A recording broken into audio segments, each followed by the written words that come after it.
first we're going to present our gym. We are a team of 5. 2 students from business school, myself and Jay, and 3 engineers. We have Josh, Quentin, and Jolie. And we want to present our idea and how we're going to make an impact in China. So as you know, China is growing a lot. Over the last decade, they grew at double-digit rate. But moreover, what are the consequences of this hyper-growth? We have like a deterioration of people's quality of life. And we saw that the obesity rate and the stress level are just raising at a much higher rate than the GDP. So our mission here is just get a solution to improve quality of life so that the Chinese people could achieve what they achieve the full potential and moreover contribute to China GDP growth for the next decade. So instead of only like 14 years of GDP growth year over year, maybe we can achieve 20% or 30% because people will be more productive. So what we're going to cover today is basically the problem statement, our solution, the market size that we can attract with that solution, the feasibility of our solution in terms of market plan, finance, and strategy, the milestones, and why we need your help to better. And who is uFit? So as I mentioned, we have this problem. We have that the quality of life in China is just getting worse. So it's in fact negative correlated with the GDP growth. So uFit comes here to really provide an easy, customized, and mobile fitness solution. We want to be the UPS for fitness gym. And how are we going to do that? As I mentioned that, the China GDP is growing 14% year over year. But the overweight is growing 20%, and the stress level is 26%. So how we can make sure that China will grow for the next 14% if the population is getting like stressed and the population is getting fat? Like they are not achieving their full potential. How we can do that? So we identify a potential market of 66 billion yen. But moreover, we started to identify in Shanghai that is growing more than the national GDP. Shanghai is growing 18% year over year. And only in Shanghai, that is 4% of that market, we have a market opportunity of 4 billion yen. And as we are a customized solution, we want to play in this role in these 2 markets. So we have 3 types of offerings of gym solutions. We have the hotel fitness, the membership fitness, and pay-as-you-go. But because uFit is a mobile solution, is a customized solution, we want to play in these 2 market segments. We could capture 90% of the $4 billion market. And through market research, we identified 4 major constraints of fitness solutions right now. So a Deloitte report just mentioned that 80% of Shanghai population don't want to spend more than 15 minutes to travel to the gym. They don't want to get any traffic. And moreover, that the uncertainty of traffic is a time constraint. By the fact that you don't know if you're going to take 15 minutes or 1 hour to get to the gym, you just gave up. And China, because of the lack of instruction and the self-accountability, we have the lowest retention rate throughout Asia. So throughout gym facilities and throughout wellness markets, China is only 20% of the retention rate. All other Asian countries, they are up to 60%. So there's no loyalty or no incentive from the Chinese population to continuously to attend the fitness facilities. So our idea is just delivery solution at the doorstep. We want to come to our customers and offer accessible fitness, a customized program because we know that there's different needs. A professional training, we want to make sure that we have the best people with us. And we also want to offer a mindset shift. So not only offering the gym, but also offering all the requirements to really change the lifestyle of Chinese population through requirements. And now I'm going to pass to Jake that is going to explain how we're going to target, what are the markets and customers that we're going to address. All right, thank you, Mariana. So for the sake of time, I'm just going to skip this slide. We'll come back for it later on. All right, sorry. So how do we make money? So this is like the most important question we have, right? So how do we make money? There's 3 ways we make money. First, like conventional gym, we charge membership fees. The idea is that the more you sign up with, the cheaper it is on a monthly basis. We want to reward long-term commitment, since fitness is not going to be accomplished in a few months. So second, we're going to work with local third-party manufacturers. So we're going to have our own in-brand power shakes, diet pills, things like that. And also gym outfits, sporting gears, things that we can really profit share with our manufacturers. We really have to engage making them ourselves. So the 4 segments of population really identified can be really labeled as premium, people that have high disposable income, people that are well educated in China. They're more adapted to Western ideas. We think that they are very nice market for us to target because we can charge them a high price, but also housewives and women that really are very image conscious, that really want to get a good workout without using all the diet pills. We can also target that.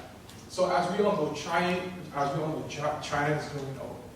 The Chinese population is shifting to the older spectrum of the population. So we want to identify and we want to reposition ourselves for this trend by offering service to dedicated seniors. We think we can do just that through our leverage. And then we have children, which is our niche market.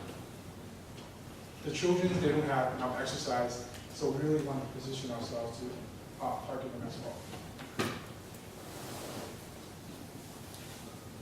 So through our analysis, we have identified 4 different competitors.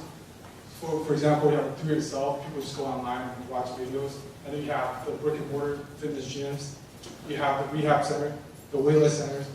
And then we think accessibility and service quality is the most important thing. But that's why uFit is on that part of the spectrum. We think that is our competitive edge.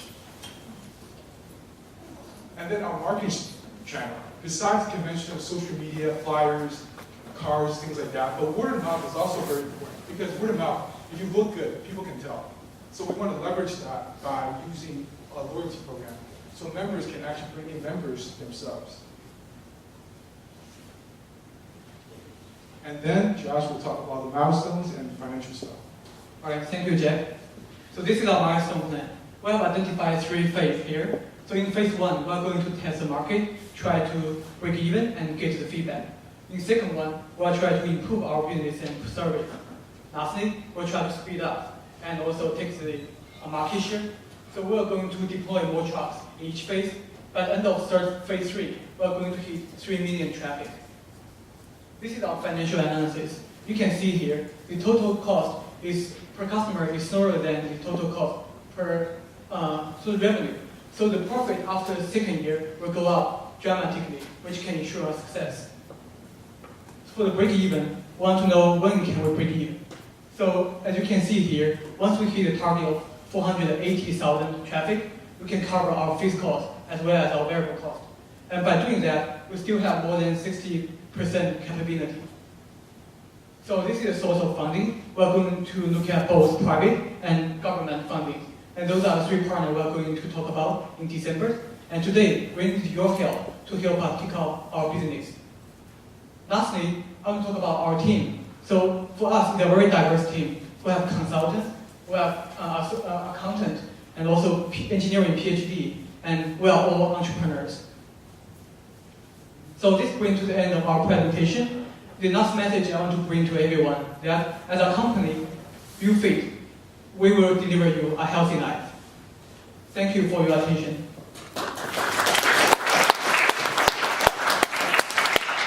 Any question?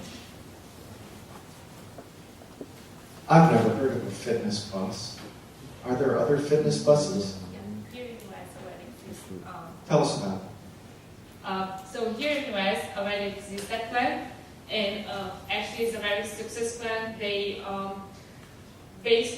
offer this customized solution. So it's either like we have this solution here in the US for like medium adults. We have also this solution for children, and moreover in Finland they deployed this bus in rural areas for our senior people. So it was a way that you really could address different markets by really providing them with the fitness and the exercise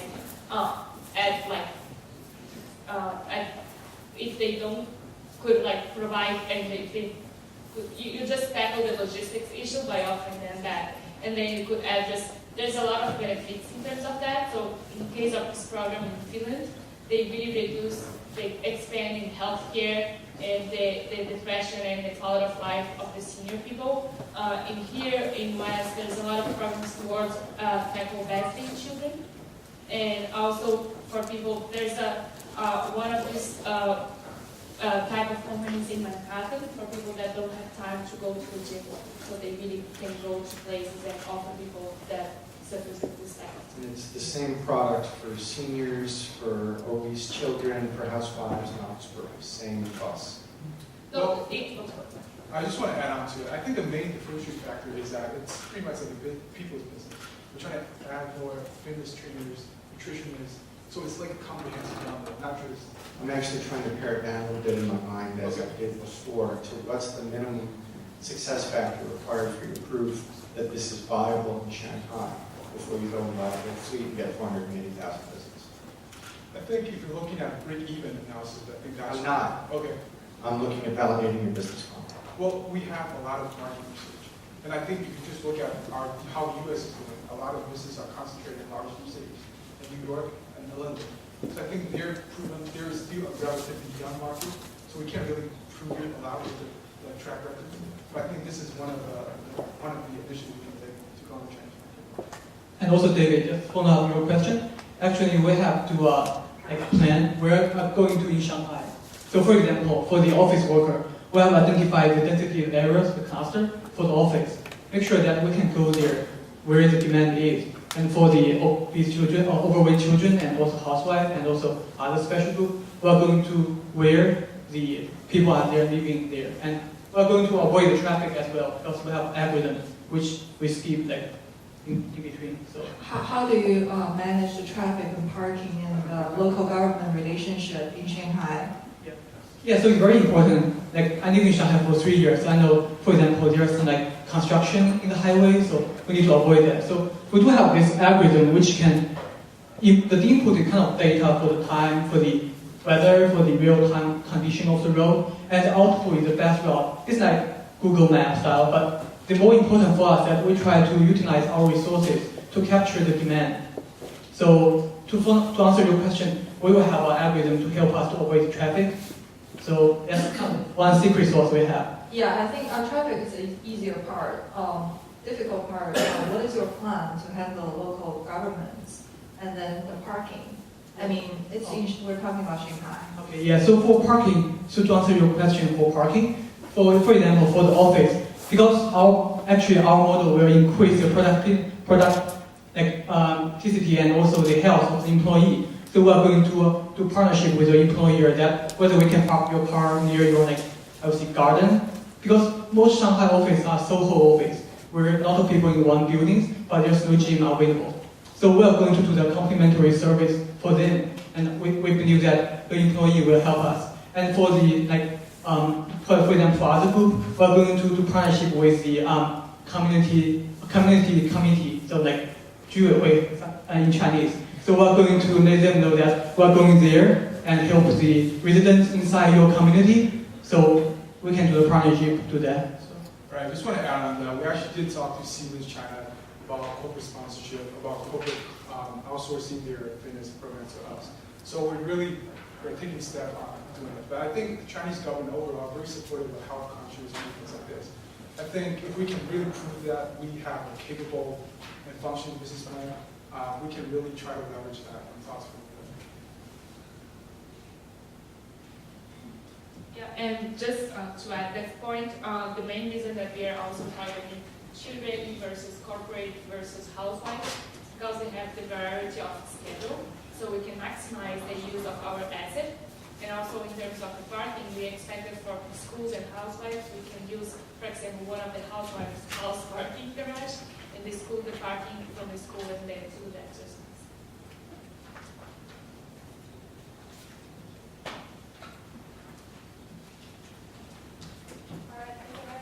Thank you for having us.